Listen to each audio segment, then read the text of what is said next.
Namo tassa bhagavato arahato samma sambuddhassa. Namo tassa bhagavato arahato samma sambuddhassa. Namo tassa bhagavato arahato samma sambuddhassa.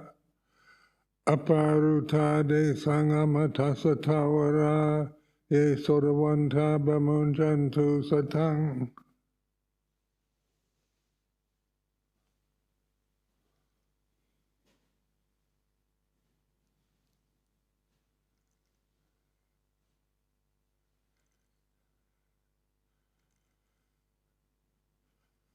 So on this chance to reflect,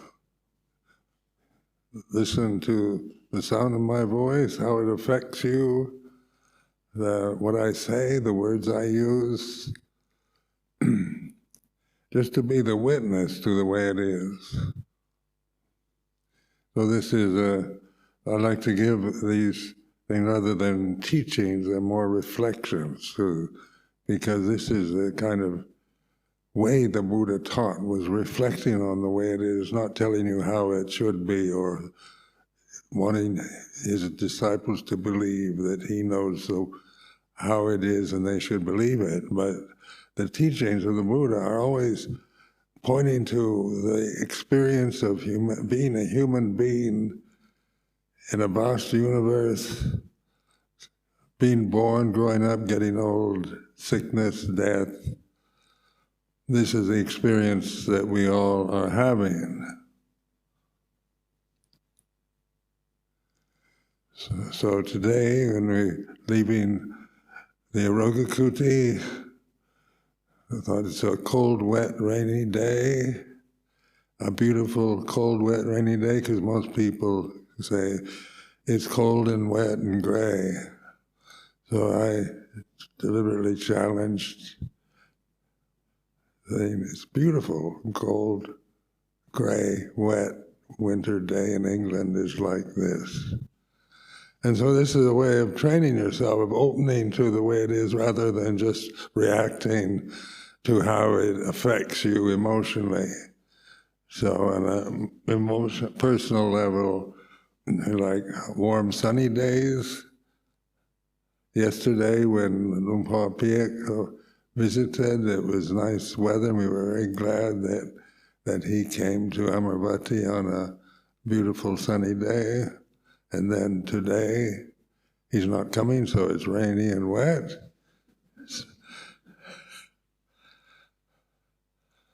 So this is just like the English winters, people complain about them. And when I first came to live in England, I did the same thing. I'd been living in Thailand for so many years, in tropical countries, in Malaysia and Thailand. So then I made a determination when we were living in London to not grumble about anything. Because personally, my mind grumbles. And I listen to it, and I listen to in Thailand, I listened to it grumble, and then here in England, living in London, in a townhouse in London, busy international city after living so many years in northeast Thailand. But I could see, I could witness this tendency to grumble about things.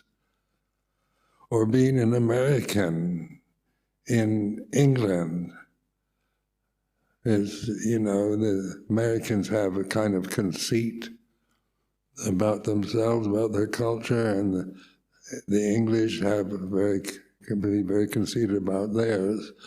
And so one can, be offended or one can impose one's American attitudes on everybody. But when you listen, when you pay attention to what you're actually feeling, you begin to see the stupidity of just reacting out of habit.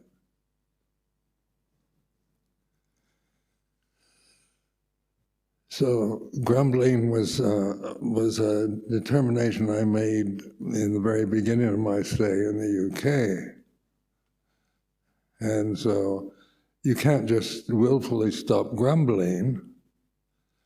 I'm not going to grumble, but I became a witness to the way my habitual tendencies grumble about things. So that which is aware of grumbling doesn't grumble. Grumbling is a habit of not wanting things to be like this, or thinking it could be better, or it's better somewhere else, so, on and on like that. So I just learned to listen to my emotional habits, my reactive tendencies. So when we moved to Chithurst, it was a very beautiful place. But then Chithurst house was a derelict house, big stone mansion that was falling apart. And we'd been living in London for 2 years, so we were very happy to be there. But the conditions were very basic. It was actually a dangerous situation because there was so much dry rot and decay in the house that one side of the house, the floor, or the shrine room is now in the house, Chitter's house, the floor had fallen into the cellar below. And so that was, and they had all these, you go in the cellar itself and it was just filled with these big, ugly, dry rot mushrooms, reeking with some kind of unpleasant stench. And one could grumble about it because it was substandard conditions to live in, and it even could be considered dangerous. But training myself in London not to grumble paid off, because I quite enjoyed living in this decaying mansion in West Sussex. So what is it that is aware of grumbling? Because we all know when we're complaining about life or grumbling about the weather or not being appreciated or all the ways that we can be offended or hurt or complain, there's so much in any experience in life itself that to grumble about. Because they say life is beautiful, life is wonderful, but it's also horrible. You have both extremes. You have the beautiful sunny days and the cold, wet, freezing weather, and this is just the way life is in this realm that we're experiencing through these forms. So wanting it to be otherwise, you can think of a perfect situation, but there's no place on earth that's perfect. So, in the tropical areas, there's a kind of danger of floods, and then in the Caribbean, which is held up as a kind of tropical paradise, cyclones and tornadoes and all kinds of weather conditions that are beyond our control happen. So even paradise can be a living hell. And this is not to complain about it, but to just reinforce with wisdom the way we experience life. Life is not going to be an easy ride for any of us. It's not going to be completely successful and understanding and what we want, but it is the way it is. And then that's the Buddhist teaching, to really recognize the way it is. It's like this. Today is like this, sitting here, and the temple is like this. And how you're receiving what I'm saying is like this, rather than saying it's interesting or it's not, or whatever. You want to make comments about what you're hearing, just listen to, that it's, the experience you're having is like this. And you kind of open up to the present moment in a way that you don't when you're just criticizing or judging or thinking about you like it or don't like it, or you want it or don't want it.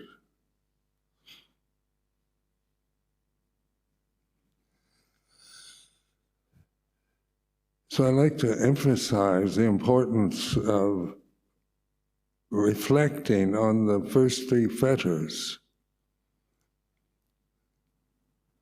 And there's 10 fetters that to arahantship. These are teachings of the Buddha, or reflections. Maybe Buddha was more pointing to the way things are, so using the fetters as not as kind of doctrinal teachings you must believe in, but to use, to understand, to learn from. So the first fetter, of course, is the ego, the sense of I am this body, this person, I am a separate person from you. And that's how we've been conditioned to through education, through our social experiences, through our families, our mother and father. We always, the idea of being separate, being individual, is very much a part of Western ideas, customs, to emphasize the specialness or the lack of being special, or the individuality and identifying yourself always in some category. And so, ask yourself, are you really the body? You can be aware of your body. What is it that's aware of the body sitting like this? Is the body aware of itself? Or if you're asleep, you're not aware of your body. But awakened state now is like you're aware, and that's consciousness being aware of. You point to the body you're experiencing right now, sitting in this way. It's like this, whether it's pleasant, unpleasant, painful, comfortable or not, is not the issue anymore, because sitting in pain is like this, or sitting comfortably is like this. You're not trying to find the perfect posture where you can sit for an hour listening to me talk in perfect comfort and ease, but sitting at this moment, at this here and now experience is like this. And it leaves you open, because when I say exactly how do you feel right now, ask any one of you about sitting, what are you going to say? You're going to stop and start thinking about words that convey the experience of sitting as you are conditioned to think or create words and concepts. But there's no word for it. Like sitting in this chair talking through this microphone is like this.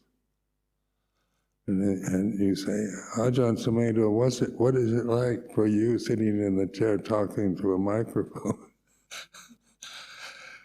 And I wouldn't know how to answer that question. And trying to think of words, appropriate words to tell you, but it is the way it is. It's like this. So this kind of wide open awareness is a way to develop the path to Nibbana. Not trying to get Nibbana as you imagine it. You know, you all have read the scriptures, the suttas, and when you ordain, you should realize Nibbana. You know, that's the point of this life, is to realize Nibbana. Well, what is Nibbana? You know, so you think it's something you've got to get. That's how the thinking mind operates. You think, I'm going to live this life of a samana in order to realize Nibbana, and then that's a skillful thought, admittedly. But it is still just thinking that you are somebody that hasn't realized Nibbana, that is some ideal state that you've got to get through hard work, through meditation, through concentration, through commitment, through letting go of everything. We have all kinds of ideas about meditation, and the thinking mind creates these images of Nibbana as some state we've got to get as a person. Who has realized Nibbana? Has Ajahn Sumedho realized Nibbana? Did Ajahn Chah realize Nibbana? And he can question, doubt, and wonder whether anyone can realize Nibbana. I remember one time in Wat Pah Pong years ago, some monks from the town of Ubon came, and they said it's no longer possible to realize Nibbana. He said nobody can be an arahant now. And so Luang Por Chah said, why are you ordained then? You just want a free meal. So, and maybe that's why you ordained. At least, you know, this is just a view of somebody who thinks that it is some very special state that was available at the time of the Buddha, when so many of his disciples became arahants, and then this age is materialistic, and it's different, and it's full of technology and complicated conditions, and we're different, and nobody can realize Nibbana. This was said by a Thai monk, not a Westerner.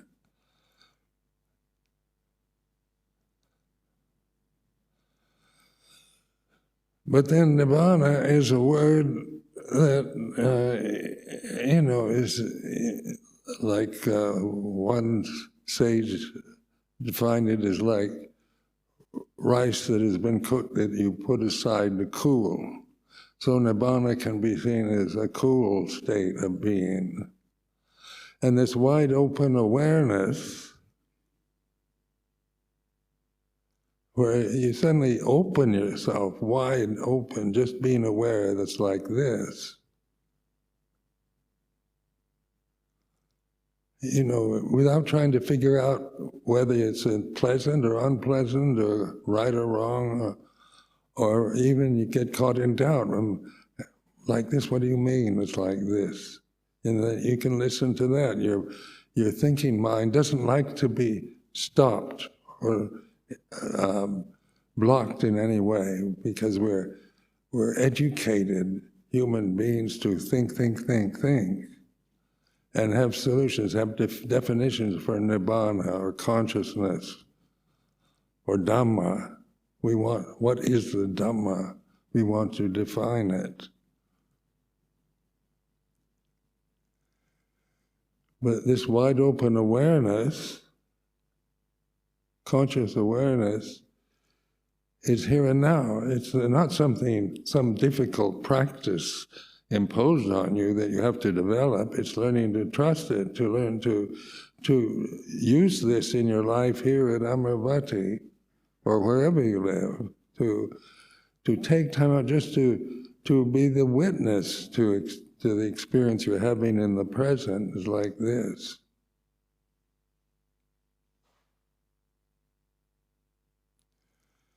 Or Sakya Ditti, the ego, is the first fetter, and this doesn't like to be, doesn't know how the way it is. You can't, the ego has views about sitting, standing, walking, lying down, about practice, about Buddhism, about Dhamma, about meditation. You've read scriptures, suttas, investigated all kinds of teachings, non-dualistic teachings, and you have a lot of knowledge, but wide open awareness is unknowing. It doesn't know anything. It's just completely free from concepts, from conditioning. And so it's a relaxed state of, it's not something you tense up to open wide, but a sense of relaxing, embracing the moment is like this. Well, you begin to see how your ego doesn't know what to do with that. You want me to give you a real strict method of concentration and gradual development in order for you to get something you desire in the future, that you conceive as a desirable object in the future. Why do you ordain as a monk or nun in order to get enlightened? What is enlightenment? It's certainly desirable in terms of the words.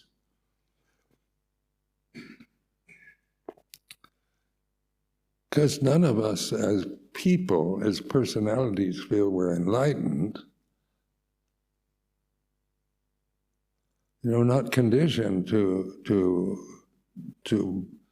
conceive ourselves as enlightened. That would be, unless you're a narcissist or some kind of egomaniac. But most of us, do I feel enlightened as a person? No. My personality, I realize, will never get enlightened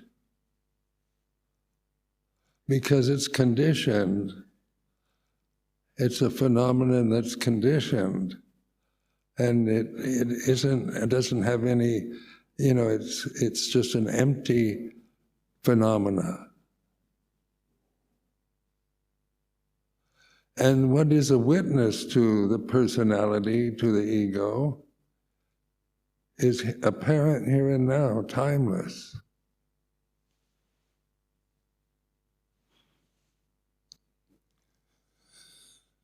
So what is that? When you try to think about apparent here and now and timeless, try to imagine timelessness, and just try to create images of timelessness. Because everything that we identify with out of ignorance of Dhamma, out of the awakened here and now open consciousness, is unenlightened, like all your desires for enlightenment are not enlightenment, are not enlightened. So what is enlightenment but seeing through the illusions of conditioning, the Sakya Ditti, the ego, the personality view, however you want to define it in English, because you are a witness to your personality. You say, well, I'm like this, I can't help it, I have problems, I have emotions, and we like to analyze ourselves, go back to our past and our emotional traumas in childhood, in youth, and disappointments in life, and endlessly get fascinated by trying to analyze our personalities. Why am I like this? Why do I have to be like this? And then I start thinking about how I'd like to be, and and who's to blame for my problems at this time. And you try to look into your past, the disappointments, the experiences, unpleasant, unwanted, horrific experiences of your past, and they've all formed your character, your personality, which they do. Child abuse and traumas affect us very profoundly as a person, as separate individuals. So when we've had a lot of disappointments, broken heart, being criticized, being blamed, being rejected by society, by families, by friends, these are all painful, unwanted experiences that we can experience. And if we aren't aware, we tend to carry these through memories of the past, and they can create an endless sense of lack of self-worth, or who's to blame for my misery at this time. If I'd had perfect parents and schooling and all the right things, I wouldn't have these emotional problems right now. Who's to blame for it? And so this personality is not, you can listen to it. Some of it's very good, some of it's foolish, or one can even have very evil thoughts or terrible thoughts come into one's consciousness. I remember an experience when I was about 9 years old. I was riding on public transport in Seattle, and I was standing up in a group of adults. The bus was crowded, and I had this terrible, horrible thought, evil, nasty thought, and it scared me. And so I took it personally. I thought, I must be an evil boy. I must really be an evil boy to have such evil thoughts. So that scared me. I thought there's something evil inside me that manifests. There's nothing done to me on this bus, on this transport. But standing in a group of adults who were all taller, bigger than I was,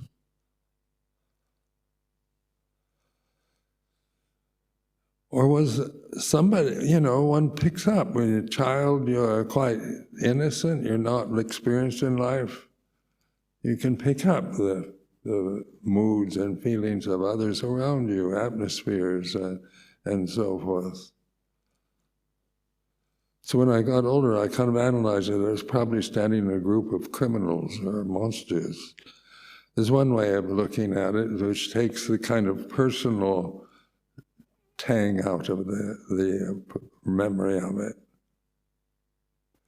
But memory is like that. You can't help but remember traumas of the past, or broken hearts, or disappointments, or disillusionments, personal betrayals, and on like that. Is that's what memory does. You hold to memories, then you get caught in the mood that they bring.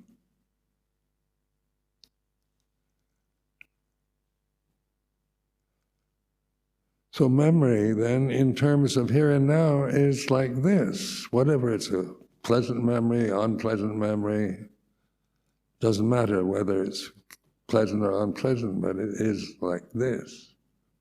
Pleasant memories are like this.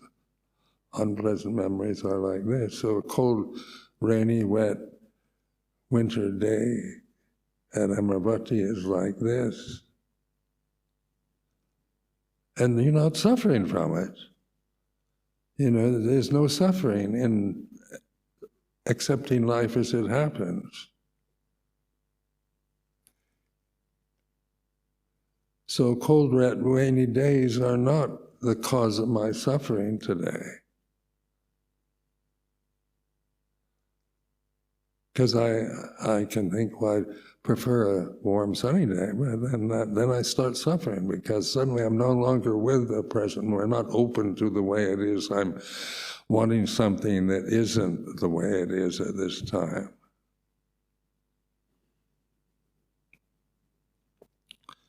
So this, they call it the wide open unknowingness is what I am.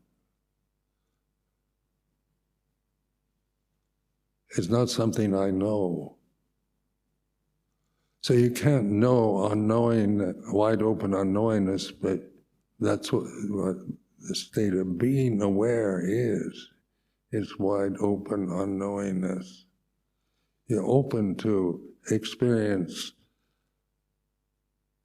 that you're having in the present. It's like this, without judging it, without adding to it or when you do add criticisms or concepts, you're aware of it. You're aware how your intellect will create problems about the way it is.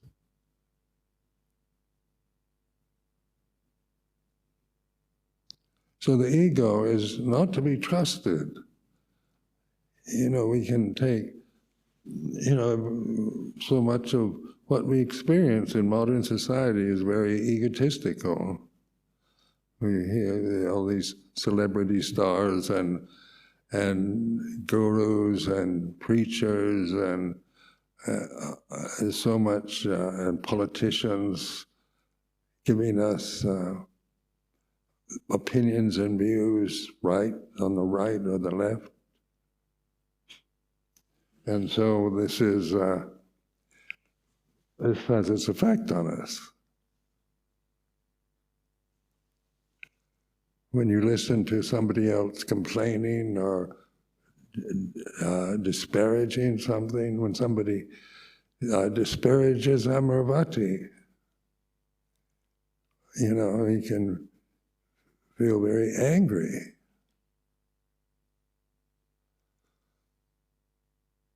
So we can get very righteous. We can have got to stand up for Amaravati no matter what, and that's very brave and bravado. But the path is not standing up for Amaravati, but listening to, being aware of these reactions of being indignant or angry when somebody criticizes something you respect or love, is like this.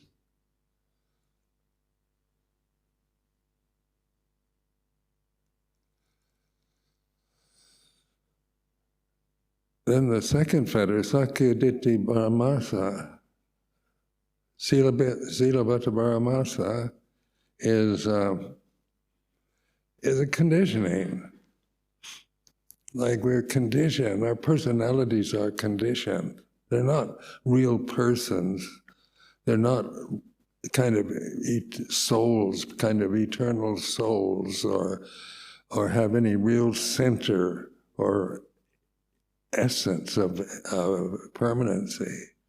What we consider ourself is our personality, which is an illusion, and our beliefs. We believe in Buddha Dhamma, or believe in Jesus Christ, or believe in conservative politics or liberal politics, or we believe in you know, that there's evil forces surrounding Amaravati, or we can believe anything. We're told all kinds of stories and illusions through the mass media, through the society we live in.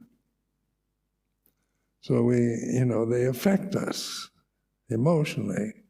We can't help it, but you're now using wisdom rather than just operating from personal conditioning.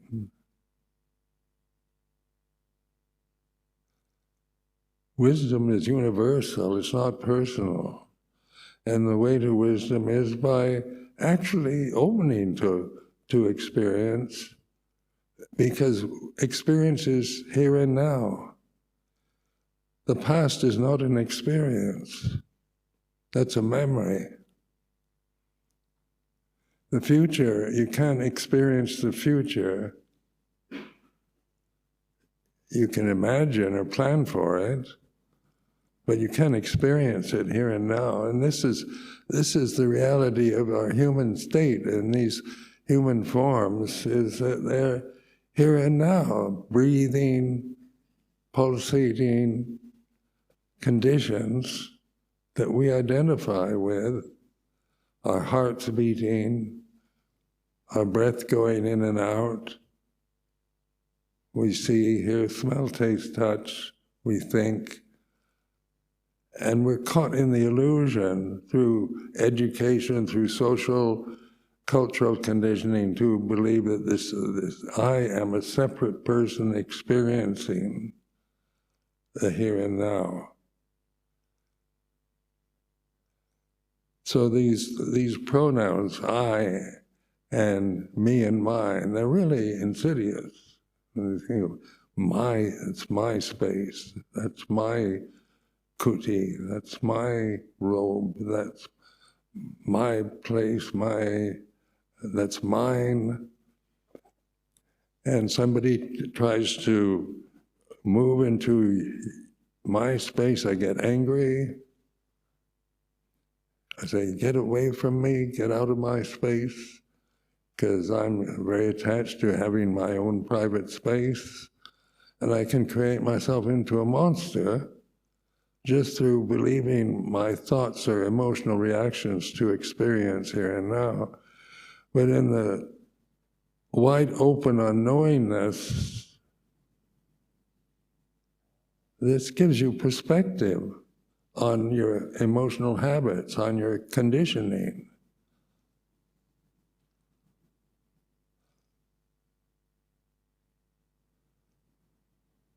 So like in terms of the Samana Sangha, the Vinaya is conditioning. It's form. Like this morning, the Patimokkha was recited here. And this is a custom, it's a condition. So it's an experience, it's a memory now.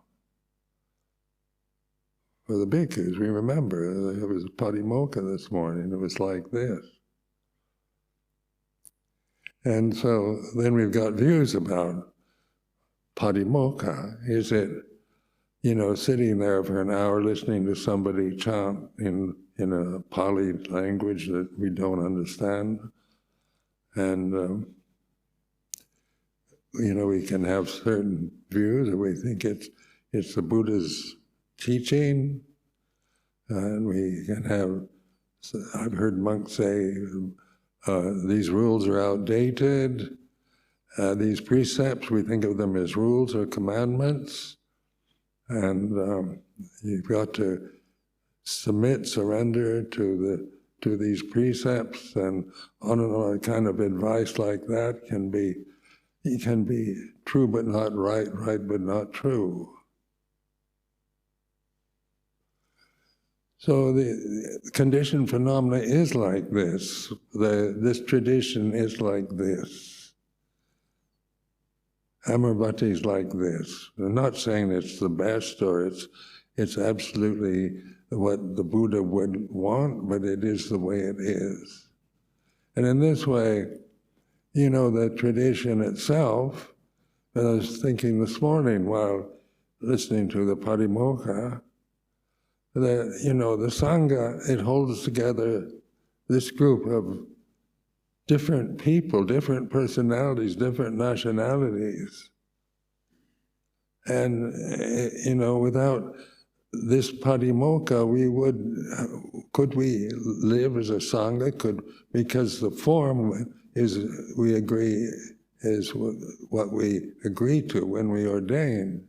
you ask to be received into the form, and the Sangha then admits you into it. So then this form is what we agree. It's about action and speech. It's not about thoughts or beliefs. So we conform as best we can through action, through how we use our bodies, how we speak. But and so that unites us. We can live together with many different personalities, different views, different opinions, different social backgrounds. If there was no Vinaya, the Buddhist teaching would have been lost in time. It's this very tradition that allows this Four Noble Truths, the sermon of the Buddha, the path to enlightenment, realization of Nirvana. If you try to figure that out all just by yourself, some can do it. But then living in the world, having to live your life, the rest of your life, in the Sangha is, gives you a sense of relationship, of respect, fellowship, and we can learn to accept the differences in personalities and emotional habits of different monks, nuns, and so that is, a way of training oneself, because on the level of form, we're all different. But the form of the Vinaya is pretty much the same for all of us. It's unitive, it's one. It's not about special privileges or special rights for individuals.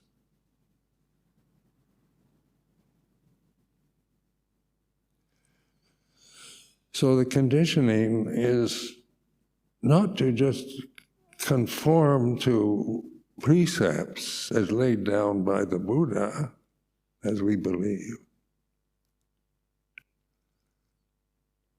but to use precepts are not commandments. Like God gave commandments, but Buddha gave precepts, training rules, ways of training yourself, ways of learning to open up wide to your thinking habits without being critical of them.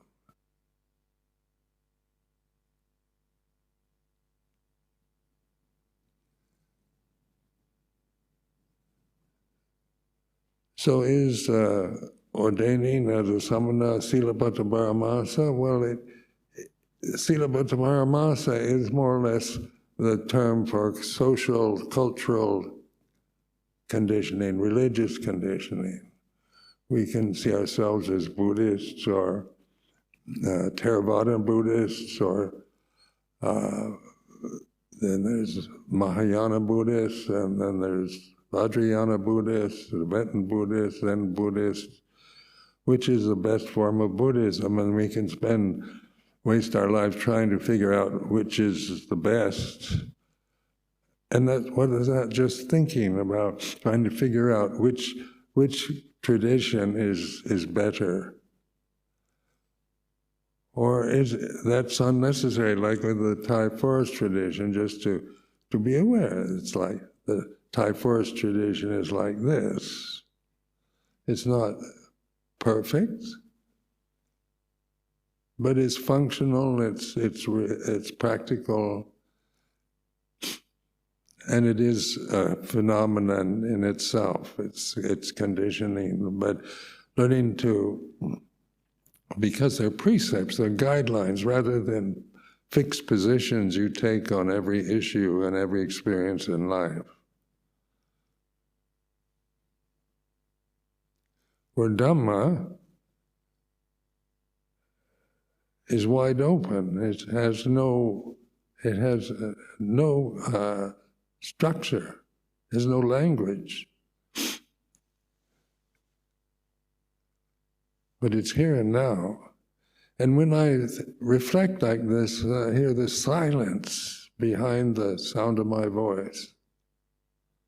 This silence, I don't create it through concentrating my mind on any issue, but this silence is resonating right now while talking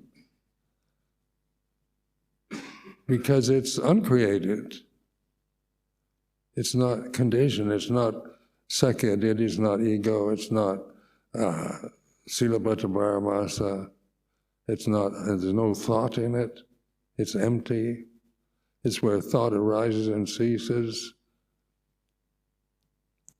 where the senses operate through consciousness, but consciousness itself can't see, hear, smell, taste, touch, or think. It's the forms that manifest in consciousness that see, hear, smell, taste, touch, and think.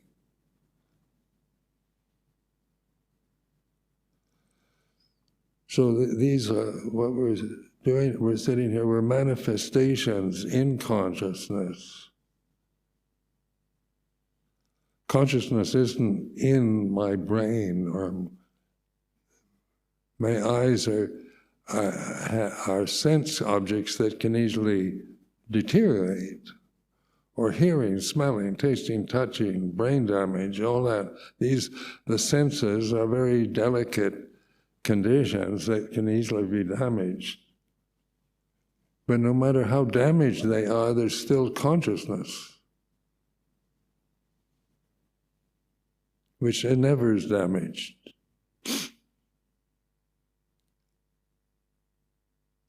So you begin to trust in awareness. You begin to see that, take your stand in this awareness. Wide open unknowingness is opening to the experience of the moment is like this.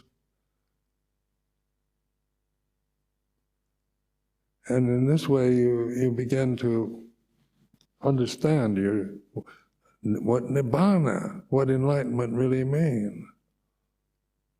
They're not states you attain. There's not some kind of ideal state that you attain through hard work, through concentration, but through opening up wide awareness, the path to the deathless. So I offer this as a reflection for today.